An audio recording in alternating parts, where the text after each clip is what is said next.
जब ईद हो, बकरीद हो कि जुलूस ईद मिलाद हो, दुनिया तुम्हें देखती है और पहचानना चाहती है कि कौन है मोहम्मद सल्लल्लाहु अलैहि वसल्लम। तुम अपने अखलाक से सफीर हो, तर्जुमान हो रसूलुल्लाह के, अपने अमाल से हुजूर पाक सल्लल्लाहु अलैहि वसल्लम की तर्जुमानी कर सकते हो और दुनिया हुजूर की तक पहुंचने का तुम जरिया बन सकते हो। आज एक हदीस में आपके सामने रखता हूं, हजरत उमर फारूक का दौर है। एक शख्स मदीने तैयबा में कर्जा लिया था किसी से और कर्ज चुका नहीं पा रहा था, और वो भी सहाबी हैं जिनसे कर्जा लिया है। उन्होंने आकर के मुकद्दमा कर दिया हजरत उमर के पास। तवज्जो से हजरत उमर ने उस कर्जदार को बुलाया, कर्ज जिसके ऊपर था, बुलाया, कहा कि इनका कर्जा क्यों नहीं अदा करता। कहा मेरे पास कुछ चीज है नहीं, अदा कर दूंगा, मुझे मोहलत चाहिए, टाइम चाहिए। कहा कितना टाइम? बस 2 दिन का वक्त दे दें, मैं जाऊंगा अपने वतन और आकर के मदीने में इनका कर्जा अदा कर दूंगा। लेकिन अब वो पकड़ा गया हुआ आदमी है, इसको छोड़े तो किसकी जमानत पर छोड़े? जाहिर सी बात है, कोर्ट में जब तुम्हारी गिरफ्तारी हो जाए, कचहरी में कोर्ट में हाजिरी होती है तो कोई ना कोई जामिन होता है जिसकी जमानत पर तुम्हें बेल दी जाती है। हजरत उमर ने पूछा, कोई तुम्हारा जमानत लेने वाला है यहाँ मदीने में? कहा या रसूल अल्लाह, हजरत उमर से, या अमीर अल मोमिनीन, यहाँ पर कोई मेरा ऐसा है नहीं जो जमानत ले सकता है, क्योंकि मैं नया हूं, जमानत कोई लेने वाला है नहीं। कहा फिर कैसे जाएगा, बेल कैसे दी जाएगी? भरे मजमे में से एक सहाबी हजरत अबू दरदा खड़े होते हैं, कहते हैं अमीरुल मोमिनीन, मैं इसकी जमानत लेता हूं, मैं इसकी जमानत लेता हूं। हजरत उमर फारूक ने कहा, अगर ये बंदा 2 दिन के बाद नहीं लौटा तो तुम्हें जेल में रखा जाएगा। जामिन के साथ यही होता है ना। तो उन्होंने कहा मुझे तस्लीम है। हजरत उमर के पास उन्होंने कबूल कर लिया और वो बंदा चला गया। 3 लोग हैं यहाँ पर, एक कर्ज दिया हुआ आदमी, एक कर्ज लिया हुआ और एक जमानत दिया हुआ। ये तीनों लोग अदालत से रिलेटेड हैं। अभी 2 दिन गुजर गए, हजरत उमर इंतजार कर रहे थे। शाम करीब आ गई, अदालत लगी हुई थी। आपने पूछा कि फलां जो कर्जदार था आया? लोगों ने कहा अभी नहीं आया। कहा बुलाओ अबू दरदा को जिन्होंने जमानत दी थी। बुलाया गया, कहा तुम्हारी गिरफ्तारी हो सकती है, तुमने जिसकी जमानत ली थी वो नहीं आया। हजरत अबू दरदा कहते मेरा यकीन है वो आएगा, मेरा यकीन है वो आएगा। मगरिब होने से पहले पहले वो बंदा देहात का रहने वाला दौड़ता हुआ आ गया, कर्जा वापस लेकर के आया। हजरत उमर के पास जब उसने रखा कि ये मेरे कर्ज की वापस मैं अमानत लेकर के आया हूं, बुलाएं उस सहाबी को जिनका कर्जा मैंने लिया था। वो सहाबी आए, कहा कि 2 दिन का ये वक्त लिया था और वापस लाकर तुम्हारा कर्जा दे दिया है। उस सहाबी ने कहा अमीरुल मोमिनीन, मैं माफ करता हूं, मुझे नहीं चाहिए कर्ज, वापस नहीं चाहिए। अजीब मामला है। कहा मैं माफ करता हूं। अब सुनो, हर एक से हजरत उमर ने पूछा, उस देहाती शख्स से पूछा। तीनों की जो बात है वो सबसे ज्यादा इंपॉर्टेंट है आज हमारे लिए। उस कर्जदार से पूछा, तू भाग गया था, अपने घर गया था और यहाँ मदीने में कोई तुझे पहचानता नहीं था, गया था तो वापस वहीं से वहीं चला जाता कहीं तो तुझे ढूंढना मुश्किल होता।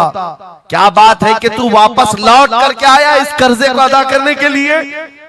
वो गरीब इंसान कहता है अमीरुल मोमिनीन, चाहता तो मेरे पास रास्ते थे, उधर से उधर भाग जाता। मुसलमानों सुनो, जो लोग धोखाधड़ी करते हैं और लोगों के पैसे गबन करके खा करके बैठे रहते, वो एक सहाबी है, गरीब है, कहते अमीरुल मोमिनीन मैं चाहता तो उधर से भागकर चला जाता, लेकिन दिल में ये ख्याल आया कि अगर मैं चला गया तो बाद में दुनिया ये ना कहे कि मोहम्मद अरबी के गुलाम गद्दार होते, कहीं दुनिया ये ना कहे कि मोहम्मद अरबी के गुलाम धोखेबाज होते हैं। मेरे अमल से मेरे नबी की बारगाह में कोई उंगली ना उठाए, इसलिए मैं वापस आ गया। दूसरे वो सहाबी को हजरत उमर ने पूछा जिन्होंने जमानत दी थी, अबू दरदा तुम तो इसको पहचानते भी नहीं थे, तुमने जमानत क्यों दे दी? क्या यकीन था तुम्हारा कि ये आएगा? हजरत अबू दरदा कहते हैं डर तो सबको था, अजनबी को कौन जमानत देता है, लेकिन या अमीर अल मोमिनीन बात इतनी थी, पूरे मजमे में सन्नाटा था, एक अजनबी के लिए जमानत देने वाला कोई नहीं था। मैं सिर्फ इसलिए खड़ा हो गया कि कल को दुनिया ये न कहे मोहम्मद अरबी के गुलामों में मदद करने का जज्बा खत्म हो गया। कोई हुजूर के बारे में ये ना कह दे कि इनके गुलामों में रवादारी खत्म हो गई है, लोगों की मदद करने का जज्बा खत्म हो गया। हजरत उमर ने उस सहाबी से पूछा जिन्होंने कर्जा छोड़ दिया, माफ कर दिया, कहा तुम्हारी वजह से तो मुकद्दमा हुआ था, जब वो कर्ज लेकर वापस आया है तुमने माफ क्यों कर दिया? उस सहाबी ने भी कहा यार अमीर अल मोमिनीन, चाहता तो मैं ये रकम लेकर चला जाता, लेकिन मैंने भी दिल में ये सोचा कि कल को दुनिया ये न कहे मोहम्मद अरबी के गुलामों में माफ करने का जज्बा भी खत्म हो गया है। तीनों का अमल हुजूर से रिलेटेड है, तीनों का अमल नबी पाक सल्लल्लाहु ताला अलैहि वसल्लम से ताल्लुक रखता है। ऐ सुन्नियों, क्या आज हमारे हर अमल के साथ हमें ये नहीं सोचना चाहिए दुकान में बैठकर हो सकता है तुम 1 रुपया ज्यादा किसी को डाल दो, 1 रुपये से तुम्हारा कुछ होता नहीं, लेकिन साथ सामने आए हुए आदमी का ईमान बिगड़ न जाए, कहीं तुम्हारा चेहरा, तुम्हारी दाढ़ी, तुम्हारी टोपी, तुम्हारे नाम से वो दिल में ये नफरत ना पाल ले कि मोहम्मद अरबी के गुलाम झूठे होते हैं, नाउज़ बिल्लाह। तुम्हारे अमल से नबी पाक सल्लल्लाहु ताला अलैहि वसल्लम की तरफ उंगलियां उठाई जा सकती। इसलिए होना भी तो इंग्लैंड की बात है, माजी करीब की बात है, बस में एक कंडक्टर ने एक नौजवान को ½ पाउंड जो पेनी होती है वहां पर ½ पाउंड ज्यादा दे दिया था, टिकट पैसे लेकर के वापस जो चेंज देना था ½ पाउंड ज्यादा दे दिया था। वो नौजवान ने ले लिया, रख लिया, कहा इसको क्यों लौटाऊं, इसको क्यों लौटाऊं, लेकर बैठा रहा। 1 घंटे का सफर था, दिल में 2-3 मरतबा ख्याल आया ½ पाउंड लेकर करूं भी क्या, इसको दे देता हूं। फिर दिल में ख्याल आया इसको देकर क्या करूं इस काफिर को। बाद में इसी कश्मकश में बात ऐसी आई कि वो नौजवान कहता है बस से उतरने से पहले मैंने वो ½ पाउंड कंडक्टर को दे दिया, कहा आपने 1 घंटा पहले मेरा टिकट निकाला था, उसमें ये ½ पाउंड आपने ज्यादा मुझे लौटाया था, ये ले लीजिए आपकी।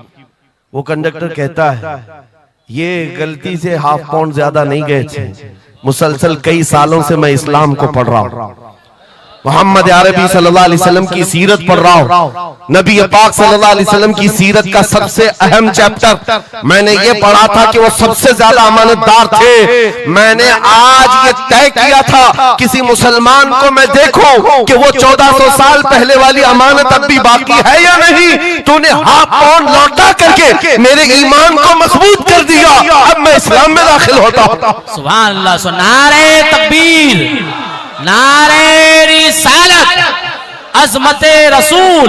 तुम्हारा छोटा सा अमल, वो नौजवान कहता है ½ पाउंड में मैं मेरा इस्लाम बेच भी सकता था और लौटा दिया है तो किसी बंदे के हुजूर की गुलामी में दाखिल होने का सबब भी बन गया। इसलिए अजीजा ने गिरामी औकात, हमारा हर अमल बड़ा जिम्मेदार है, हमारा हर अमल बड़ा जिम्मेदार है। सिर्फ आज के दौर में आपको एहसास में ये दिलाना चाहता हूं कि कुरान तुम्हारे मुतालिक कहता है कुंतुम खैर उम्मतिन, तुम सबसे बेहतरीन उम्मत हो, सबसे बेहतरीन उम्मत हो जो इंसानों में निकाले गए हो। मुझे बताओ अल्लाह की सर्टिफिकेट के बाद किसी कीड़े मकोड़े की सर्टिफिकेट की जरूरत होगी आपको? दुनिया आतंकवाद कहे, दहशतगर्द कहे, टेररिस्ट कहे, 1000 बार कहे, हमारी पेशानी पर चिपका के घुमाए, हमें फर्क नहीं पड़ता। मेरा मौला फरमा रहा है तुम खैर उम्मत हो, तुम खैर उम्मत हो और खैर उम्मत रहेंगे क्योंकि जिसने हमें पैदा किया वो खुद फरमा रहा है। और एक बात, छुप छुप करके जीने की भी जरूरत नहीं, नाम मुसलमान है तो ऐलान मुसलमान। कोई जुर्म तो नहीं किया ना इस्लाम में आकर के, या इस्लाम पर चल करके कोई जुर्म है। और ये नाम छुपाने की जरूरत इसलिए नहीं कि अल्लाह ताला कुरान में फरमाता हुवा सम्माकुमुल मुस्लिमीन, वो अल्लाह है जिसने तुम्हारा नाम मुसलमान रखा है, जो खालिक कायनात है। फख्र करने की 1-2 चीजें नहीं, हजारों चीजें तुम्हारे पास। लेकिन होता यह है कि आज के हालात में हर कोई एहसास कमतरी में मुब्तला, डराने की सूरत पैदा कर रहे हैं। ये जितने भी सोशल मीडिया पर चीजें वायरल की जाती हैं, इधर से उठाओ उधर पहुंचाओ, वीडियोस हो, फोटोज हो, सब मुसलमानों के दिलों में ये चीज बिठाने की कोशिश की जा रही है कि तुम बहुत गए गुजरे हुए हो, तुमसे कुछ नहीं हो सकता। और मैं बार बार अपनी तकरीरों में ये ऐलानन कहता हूं कि जो हमें कह रहे हैं ये पंचर पुत्र हैं, इनके पास कुछ भी नहीं होता, ये टूटे हुए हैं, बिखरे हुए हैं। फिर मैं उनसे पूछता हूं 24 घंटे हम पर टीवी में डिबेट क्यों करते हो, बार बार क्यों डिबेट करते हो? वजह यह है उन्हें पता है। और दूसरी किसी कौम को इतना टारगेट करते हुए देखा है आपने? कभी देखा हो तो मुझे बताओ। हजारों कौमें और भी जीती हैं, लेकिन इलेक्शन में हमारा ही नाम, टीवी पर मीडिया पर हमारा ही नाम, दाढ़ी हो, टोपी हो, मस्जिद हो, मेहराब हो, बुर्का हो, मस्जिद हो, यही सारी चीजें। क्यों? इसलिए कि आपको ये एहसास दिलाना है। तुम कह रहे हो हमारे पास कुछ नहीं, दुनिया कहती है नहीं बहुत कुछ है तुम्हारे पास, बहुत कुछ है तुम्हारे पास। और वो बहुत कुछ क्या है? जिसको 100 साल पहले अंग्रेज कहता था ये फाका कश मौत से डरता नहीं, जरा रूहे मोहम्मदी इसके बदन से निकाल दो।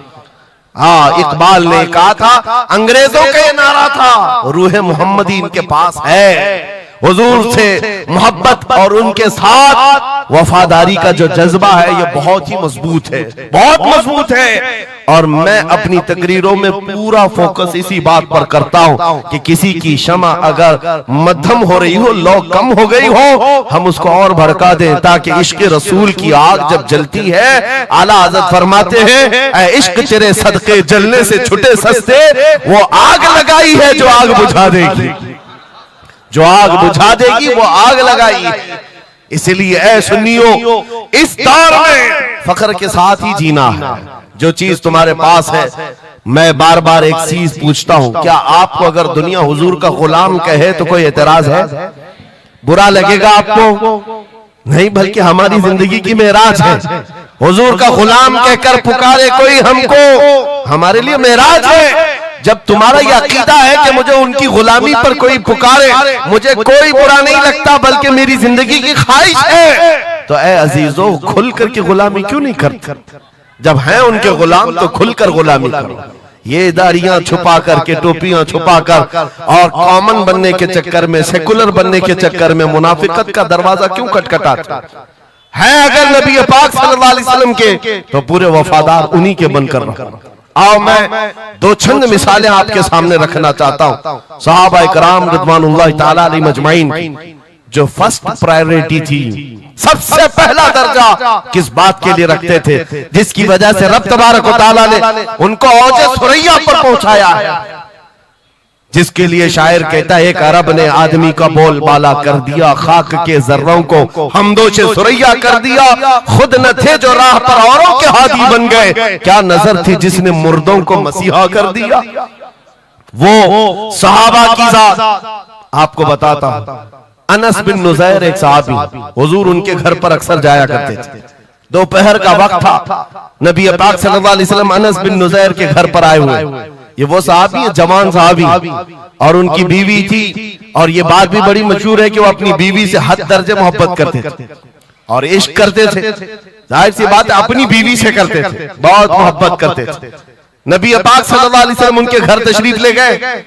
थोड़ी देर में एक कासिद आया खत लेकर के, मक्का वालों की तरफ से कोई खत था। किसी ने हुजूर पाक सल्लल्लाहु अलैहि वसल्लम को खत भेजा।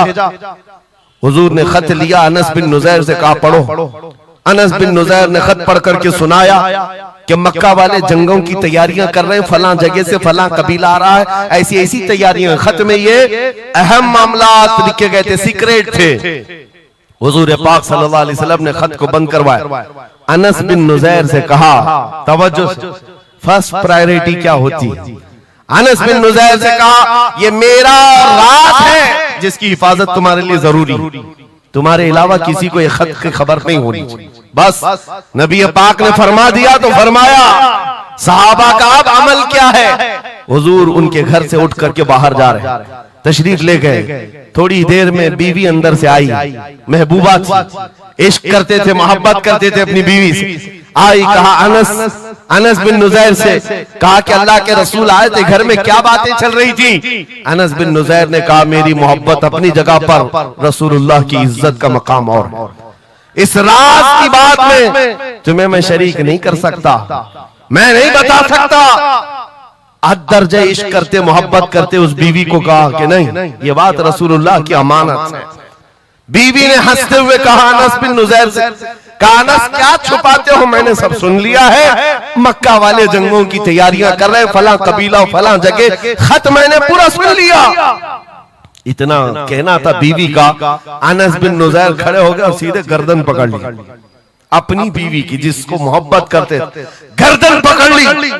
कहा मैं इस गर्दन को उस वक्त तक नहीं छोड़ूंगा जब तक रसूलुल्लाह का फैसला ना आ जाए, कहीं मैं मुजरिम ना हो जाऊं कि रसूलुल्लाह के राज को इफ्शा करने के जुर्म में मैं अजाब में मुब्तला ना हो जाऊं।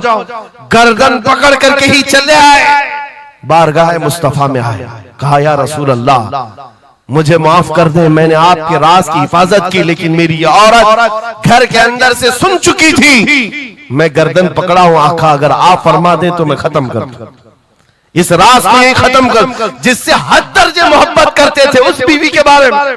मेरे आका ने फरमाया अनस बिन नुजैर से गर्दन छोड़ दो, वो मेरी सहाबिया। जैसे राज तुम्हारे पास महफूज है, वैसी राज उसके पास भी महफूज है। तब उन्होंने गर्दन हटा दी और अपनी बीवी से कहा जो कुछ भी मैंने किया है इसका बुरा ना मानना, तुझसे जो इश्क मोहब्बत है वो और है, रसूलुल्लाह से जो अजमत और उनकी इज्जत जो मेरे दिल में है वो और है। इन दोनों के दरमियान कोई कंपैरिजन नहीं है, कोई मुआजना नहीं हो सकता। नबी पाक सल्लल्लाहु तआला अलैहि वसल्लम के सिलसिले में जो फर्स्ट प्रायोरिटी थी सहाबा की, इसी के मुताल्लिक कुरान कहता है अल्लाह ही के लिए इज्जत है, रसूल के लिए इज्जत है और इन मोमिनीन के लिए इज्जत है जिन्होंने फर्स्ट प्रायोरिटी दी है। आपको एक बात बता दूं, एक हबशी रंग के सहाबी, काले रंग के सहाबी हुजूर पाक सल्लल्लाहु अलैहि वसल्लम के पास आए, का शादी करना, लड़की कोई देता नहीं, चेहरा रंग काला, नाक चौड़ी। नबी पाक सल्लल्लाहु अलैहि वसल्लम ने फरमाया मैं तेरी शादी कराता हूं। अंसार सहाबा में से एक सहाबी के घर भेजा इनको पैगाम दे करके, और उनकी बेटी मदीने की सबसे खूबसूरत औरत, सबसे खूबसूरत लड़की है, और इस काले रंग के सहाबी से कहा जा उस घर पर, ये इम्तिहान के दौर है मेरे अजीज, इम्तिहान के दौर है। हुजूर ने फरमाया जाकर कहना कि मैंने भेजा है तुम्हारी बेटी से निकाह के लिए। ये काले रंग के सहाबी थे, आए उस सहाबी के घर, अंसारी के मियां बीवी बैठे हुए थे, बेटी अंदर थी। इनको आते ही पूछा कि क्या बात है, किस लिए आए? कहा सुना है आपके घर में जवान बेटी है, मैं निकाह का पैगाम लेकर आया। सादी सी बात, सीधी सी बात। उन्होंने ऊपर से नीचे देखा, उनकी लड़की, उनकी बेटी मदीने की हसीन तरीन खूबसूरत लड़की है और निकाह का पैगाम लेकर के आने वाला हबशी रंग का है। उन्होंने ऊपर से नीचे देखा और उसके बाद कहा जाओ हम बाद में बताते हैं। बस इतनी सी बात, मना नहीं किया, कहा जाओ हम बाद में बताते हैं। हुजूर पाक सल्लल्लाहु अलैहि वसल्लम की बारगाह में आएंगे, अपनी बेटी से पूछ लेंगे, आएंगे तुम्हारे पास। उस काले रंग के सहाबी के लिए कोई ताज्जुब की बात नहीं थी। वो कहते रोज रिजेक्ट होता था, यहां से भी हो गए, वापस चल पड़े हुजूर के दरबार में। तवज्जो मेरे अजीज, अंदर बैठी हुई वो दुशीजा, वो खातून, वो बेटी अंसार सहाबा की बाहर आई, पूछा बाबा कौन आया था? कहा एक नौजवान आया था। कहां से? रसूलुल्लाह ने भेजा था। किस लिए? बेटी ने पूछा बाप से। बाप कहता तेरे निकाह का पैगाम लेकर के आया था। बेटी ने पूछा आपने क्या कहा? कहा कोई मैच नहीं है, तुम्हारा और उसका कोई मैच नहीं था। मैंने कहा बाद में देखा जाएगा। बेटी वहीं खड़ी होकर के कहती है बाबा आपको पता है आपने किस कासिद को वापस भेजा है? आपने उस आने वाले के रंग को देखा, भेजने वाले के हुस्न को नहीं देखा। किसने भेजा आपने वो नहीं देखा। आपको तो इस बात का ख्याल आना चाहिए, अल्लाह के रसूल के कह देने के बाद फिर अपनी ख्वाहिशात कोई माने नहीं रखती, कोई मैचिंग नहीं होती है। जब रसूलुल्लाह ने फरमाया है फर्स्ट प्रायोरिटी हुजूर की बात होती है।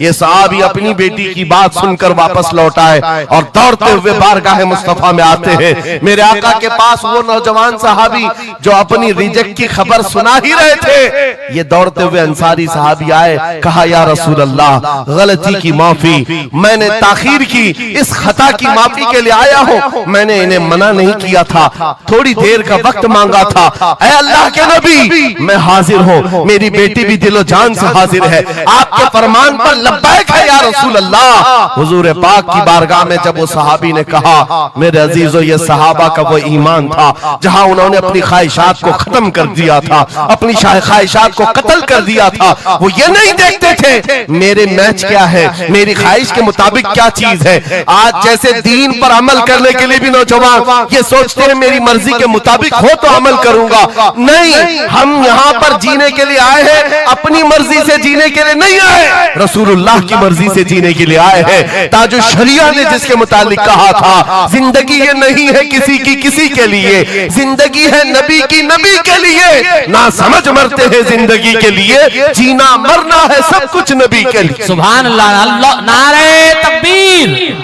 नारे रिसालत, नारे हैदरी, उलमाए अहले सुन्नत, हजरत अल्लामा मुफ्ती सलमान अजहरी साहब